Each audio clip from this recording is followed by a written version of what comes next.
बिस्मिल्लाहिर्रहमानिर्रहीम। अस्सलाम वालेकुम नाजरीन, मेरा नाम इरफाक मीर है और आप मेरा ऑफिशियल यूट्यूब और फेसबुक चैनल देख रहे हैं। नाजरीन, तुर्की के जो नए सदर मुंतखब हुए हैं तैयब उर्दगान साहब आखिरी मुअय्यना मुद्दत के लिए सदर मुंतखब हुए हैं और 18 रुकनी जो उन्होंने बिल्कुल नई काबीना की अनाउंसमेंट की थी उस वाले से कल उन्होंने उसका इजलास मुनक्कद किया था, जिसके मुतल्लिक मैंने पिछली वीडियो में आपको प्रॉपर एक ब्रीफिंग दी है कि किन मामलात के ऊपर बात हुई। एक तो यूरोपीय यूनियन को वार्निंग दी गई, दूसरा स्वीडन को वार्निंग दी गई, उनसे बात की गई कि आप दहशतगर्दों की हिमायत छोड़ दें। यूरोप से ये मुतालबा किया कि हमारी जो यूरोपीय यूनियन की रुकनीत है उसको फ़ौरन बहाल किया जाए। लेकिन अब अपडेट यह है कि तैयब उर्दगान साहब ने ये जो इलेक्शन से पहले एक बयान दिया था कि ये सदी तुर्की की सदी होने जा रही है, तो ये बात बहुत सारे लोगों ने की कि ये सिर्फ बढ़ के मारी जा रही हैं, सिर्फ इलेक्शन से पहले आवाम को अपनी तरफ मुतवज्जो करने के लिए ये बात की जा रही है। लेकिन तैयब उर्दगान साहब इस सारे मामले के बाद जैसे ही वो सदर मुंतखब हुए हैं उसके बाद उन्होंने अपनी कोशिशें, अपनी जितनी भी तैयारियां थी उनको बिल्कुल तेज़ कर दी है। अब उन्होंने पहले तो एक जो 18 रुकनी काबीना थी उसका एक इजलास मुनक्कद किया, उसकी प्रेस रिलीज, उनके जितने भी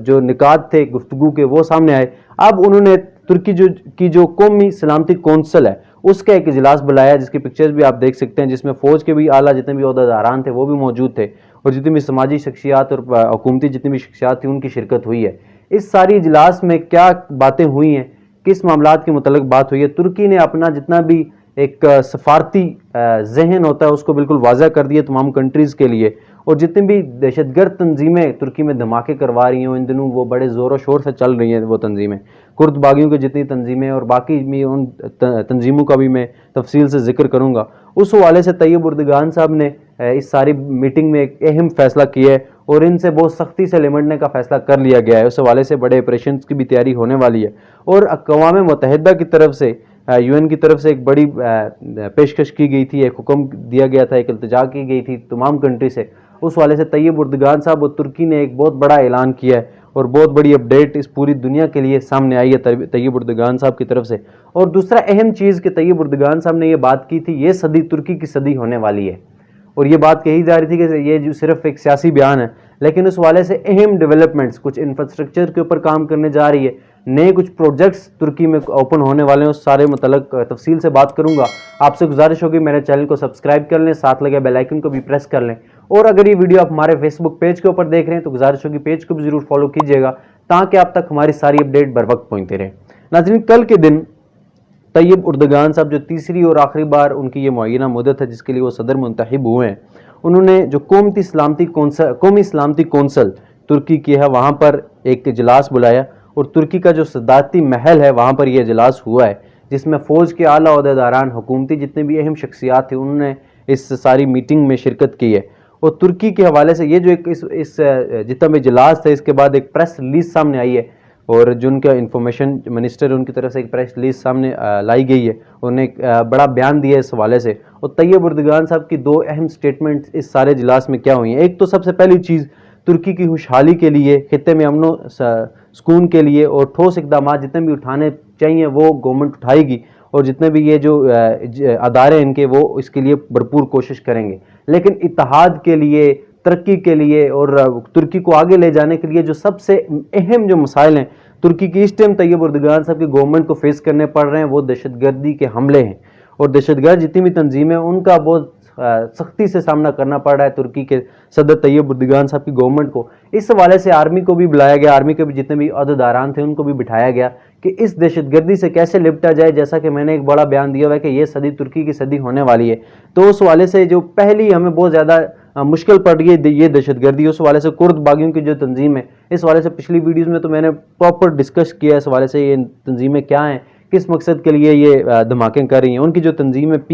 PKK और KCK, PYD और दाइश की एक तंजीम है, ये जो तंजीमें वहाँ पर बहुत ज़्यादा मुतहर्रिक हैं और बम धमाके भी वहाँ पर हो रहे हैं। इस वाले से तैयब उर्दगान साहब ने, आर्मी ने मिलकर ये फैसला किया है, ये बड़ी एक स्टेटमेंट उन्होंने अनाउंस की है। उन्होंने कहा है इन जितनी भी तंजीमें इस वाले से, जैसे पाकिस्तान में ऑपरेशन ज़रबुल अज़म शुरू किया गया था दहशतगर्दी के खात्मे के लिए, और उन्होंने भी एक बड़े ऑपरेशन का ऐलान कर दिया है और इसकी अप्रूवल भी दे दिया तैयब उर्दगान साहब ने। उन्होंने कहा ये जितनी भी तंजीमें दहशतगर्दी वाली तंजीमें दहशतगर्दी फैला रही हैं, बम धमाके कर रही हैं, मजलूम लोगों के ऊपर, बेगुनाह लोगों को कत्ल किया जा रहा है, इनसे सख्ती से निपटा जाएगा। अब इनके लिए नो कॉम्प्रोमाइज़ है, इनके खिलाफ एक बड़े ऑपरेशन की तैयारी गवर्नमेंट और फौज मिलकर करने जा रही है। और तैयब उर्दगान साहब ने इस सारे इजलास के बाद अहम जो चीज़ जो उनकी खारजा पॉलिसीज़ हैं उनको बिल्कुल वाज़ह कर दी। उन्होंने कहा सिर्फ ترکی نہیں بلکہ ہم پورے دنیا کے اوپر جتنے بھی معاملات ہیں ان کے اوپر اپنا ایک اہم رول ادا کریں گے۔ اس کا سب سے بڑی مثال شام میں جو معاملات ہو رہے ہیں، وہاں پر دہشت گردوں کے جتنے بھی اڈے بنے ہوئے ہیں، ان سے آزادی کے لیے طیب اردگان صاحب نے بات کی کہ اس کے لیے بھی ہم ٹھوس اقدامات اٹھائیں گے۔ اور روس اور یوکرین کی جنگ کے حوالے سے طیب اردگان صاحب پچھلا جو اجلاس تھا، جو 18 رکنی کابینہ کا اجلاس ہوا تھا، اس کے بعد بھی ایک وزیر خارجہ نے ایک اہم سٹیٹمنٹ دی تھی اس حوالے سے، اور جو جنگ ہوئی تھی وہاں پر یوکرین اور روس کے درمیان، اور جو دریا تھا، جس طرح میں نے پچھلی ویڈیو میں پراپر ڈسکس کیا کہ ایک دریا ان کا جو روس اور یوکرین کے درمیان آتا ہے، جو ان دونوں ریاستوں کو ڈیوائیڈ کرتا ہے، وہاں پر ایک جو ڈیم بنا ہوا تھا اس کے اوپر حملہ کیا گیا، وہ ڈیم ٹوٹا ہے اور ارد گرد کے جتنے بھی علاقے تھے وہ زیر آب آ چکے ہیں، سیلاب آ چکا تھا وہاں پر۔ اس سلسلے میں جو ترکی کے وزیر خارجہ ہیں، انہوں نے یوکرین کے جتنے بھی ہم منصب یعنی کہ وزیر خارجہ ان سے رابطہ کیا ہے۔ پہلے تو یوکرینی جتنے بھی جو وزیر خارجہ ہیں انہوں نے مبارکباد دی ہے، اور اس کے بعد اس ساری جنگ کے حوالے سے جو ترکی کے وزیر خارجہ ہیں، جو ان کے انٹیلیجنس چیف بھی رہے ہیں، انہوں نے اس ساری معاملات کے اوپر جو ڈیم کے اوپر حملہ کیا گیا، اس کو توڑا گیا، اس حوالے سے ان سے بریفنگ لی اور تفصیلات لی ہیں۔ لیکن اس معاملے کے اوپر کیونکہ روس سے بھی بہت اچھے تعلقات ہیں ترکی کے، اور یوکرین سے بھی، اور اس حوالے سے انہوں نے کہا ہے کہ یہ بات چیت کے پر یہ حل ہونے چاہیے، اس معاملے کے اوپر دونوں ریاستوں کو چاہیے کہ اتفاق سے بیٹھیں، بات چیت کریں، مذاکرات کریں، اور تب یہ معاملات حل سکتے ہیں۔ اتنی عرصہ سے، ابھی دیکھا جائے تو بہت عرصہ سے یہ جنگ جاری ہے، تقریباً 2 سال ہونے کو ہیں یوکرین اور روس کی جنگ، لیکن یہ جنگ ہے تھمنے کا نام نہیں رہی، اور جتنی بھی اور بھی ریاستیں اس کے اندر آئی اور بڑے بڑے بیانات جو کہ سخت اور شدت پسندی کے بیانات جاری کیے گئے، پابندی کے حوالے سے بات کی گئی، تو یہ معاملہ اب ریزالو نہیں ہو رہا۔ اس معاملے کے اوپر مذاکرات ہی ایک اہم حل ہے اور آخری حل ہے جس کے اوپر یہ معاملہ حل ہو سکتا ہے، تو یہاں پر بھی ایک بڑا کردار ادا کرنے کا ترکی نے ٹھان لیا ہے۔ اور دوسرا، سوڈان میں جو معاملات ہو چکے ہیں، جو اقتدار کی منتقلی کے معاملات ہیں، وہاں پر جو ایک خانہ جنگی سا ماحول ہے، ایک متنازع وہاں پر سسٹم بن چکے ہیں، اس حوالے سے یہ جو اجلاس ہوا ہے قومی سلامتی کونسل کا ترکی میں، اس حوالے سے انہوں نے کہا ہے کہ سوڈان کو بھی چاہیے کہ یہ جو اقتدار کی منتقلی کا معاملہ ہے اس کو فوراً حل کیا جائے، اور اس کے جتنے بھی ثمرات ہیں وہ فوراً سے فوراً جتنا جلدی ہو سکے عوام تک پہنچنے چاہیے۔ اور دوسرا، جو ورلڈ کو یہ جو مشکل درپیش آ رہی ہے وہ ہے جو گندگی آلودگی کے معاملات ہیں، جس کو اوپر پوری دنیا میں ایک آگاہی مہم چلائی جا رہی ہے، لیکن ترکی نے پورا اس سال میں ایک ہفتہ رکھ لیا ہے جس کے متعلق انہوں نے صاف دنیا صاف سمندر کے عنوان سے ایک تقریب بھی کی ہے، اور ترکی کے صدر طیب اردگان صاحب نے اس حوالے سے یہ جو ایک بریفنگ UN کی طرف سے بھی دی گئی، انہوں نے کہا تھا 500 قومی باغات ہم بنانے جا رہے ہیں جس میں ایئرپورٹس بھی ہوں گے، ان کے ارد گرد بھی باغات، تو بڑے ایک نئی ڈیولپمنٹس لا رہے ہیں۔ اور دوسرا، جو میں نے ایک اور پہلی ویڈیو میں بھی آپ کو بتایا تھا کہ طیب اردگان صاحب بڑا انفراسٹرکچر اب قائم کرنے جا رہے ہیں، کیونکہ انہوں نے جو بیان دیا ہے اس کے متعلق اب وہ تیزی سے اس کے اوپر کام بھی کر رہے ہیں۔ ایک سلک روڈ، تو آپ نے سنا ہوگا پاکستان میں سلک روڈ بننے جا رہی ہے، جی CPEC کے اوپر بھی بات کی جا رہی تھی، اتنا بڑا